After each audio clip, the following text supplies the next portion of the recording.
People said in our PEA, that was the $2 billion after tax at 8%, that people saw that in March of 2026 on the project, and they thought, wow, that's great economics. All right, welcome back inside our proactive newsroom. And joining me now is Craig Hallworth. He is the CEO of Gunnison Copper. And Craig, good to see you again. Hi, Steve. So nice to see you. Yeah, and also joining us is Melissa Mackie, Vice President of Investor Relations and Communications. And Melissa, it's good to see you as well. Likewise, good to see you, Steve. Yeah. So, Craig, lots going on within the company right now, especially when it comes to drilling. I know you've got lots happening at site. So, why don't you give us a bit of an update on where things are at? Some drilling is finished, but some is still to begin. Well, Steve, I just want everyone to know I was at the site several times in the last few weeks, the last few months, taking a look at the drill rigs. We've got 2 rigs. They're going full force on drilling. That's the first part of this program. We're going to be increasing that to 6 drill rigs in September. But I just want to give people sort of a visual in their mind here of just how amazing this is, because, they say the sun is always shining. And I can tell you, Steve, it's always shining on the Gunnison project.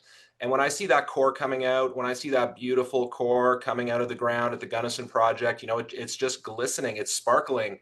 It's sparkling bright like a diamond, little copper diamonds all in that core. And it's such a great sight. And I can't wait for all that core to go to the lab. And some of it's in the lab. We've got a whole bunch of core already being tested and a lot more to come. It's all getting tested, metallurgical testing. That's what people want to see. That's what investors want to see. And I can't wait to come to market with some results on that later this calendar year. Yeah, and you mentioned the metallurgical part, and that's such a key part of the story of what you're doing, and that's really how people will sort of understand, how you get it out of the ground and get it to where you want it to go. People said in our PEA, that was the $2 billion after tax at 8%, that people saw that in March of 2026 on the project, and they thought, wow, that's great economics. And when they looked at the metallurgical testing data, they saw about 25 column leach tests. Column leach tests, those are sort of the industry standard, if anyone in the audience doesn't know. And so what they said is, let's see some more data points. And we came out, earlier this year, we said we're going to do 270 tests. And since then, based on more analysis, we've now increased that to 405 tests. So everyone I talk to, whether it's a C-suite at one of the mid-tier mining companies, whether it's a smart investment fund that's got a holding in us, or really anyone else, they go, wow, that's a lot of data points. That's really going to check the box on this met testing results. And Melissa, that really puts into perspective the work that you do, because it sounds like there's going to be a lot of things for investors to understand over the next 3 to 6 months and beyond.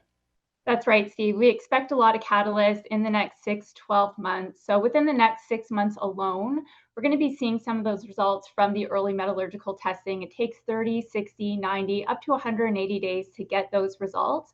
But we'll also have some drilling results. We're doing conversion drilling as well, expansion drilling, hope to have a few intersection results out within this quarter, and drill results into 2027 as well. We also have some other catalysts for the Gunnison project within the next 6 months. So we're hoping to have our first permit amended by the end of this year. It's the Mined Land Reclamation Plan. Very exciting for us. Fantastic permitting track record here. This is a state-led permitting process. And then we also, we're looking to ramp up Johnson Camp. So that'll be hitting commercial production within the third quarter. And then we expect to hit full nameplate capacity by the end of this year. So lots of big catalysts. I encourage everybody to follow our news. We're going to be out there actively marketing this story. We're in Beaver Creek in September. And before that, we're going to be at the Defense Industrial Base Conference, the accelerator event, at the end of this month in Philadelphia. So very strategic for us as well in terms of producing American copper, pure American copper, domestically for domestic consumption. Craig, talk to me a little bit about you mentioned the 6 drills that are starting up in September here. It's a large cash investment in trying to move this project forward, and 6 drills is a lot, and there's a lot of places to be drilling. Yes, that's correct, Steve. 6 drills. When people look at the program, they say, wow, that's a lot of drills. You guys are going to be able to really get that core out of the ground. You're going to be able to do things like we already talked about, the metallurgical testing, and that's actually drilling completed on the main deposit. We're now on to Strong and Harris. But we're also going to do things like expanding the resource. That's what people want to see. They want to see more metal in the project. They want to see us expand the resource. I think we're going to see a lot more copper, particularly in the sulfide zones. So that's what we're looking for. That's why we expanded to 6 drills. And I just can't wait for all that core to come on out in the next few months. All right. Well, it's going to be lots of chance to talk about that over the months to come. And thank you both very much. Melissa, good to see you again. Thanks for the update. Thanks so much, Steve. Yeah. And as always, Craig, I really appreciate your time as well. Thanks for the update on all the drilling. All right. Have a great day. All right. There's Melissa Mackie, Vice President, Investor Relations and Communications, and Craig Hallworth, CEO of Gunnison Copper.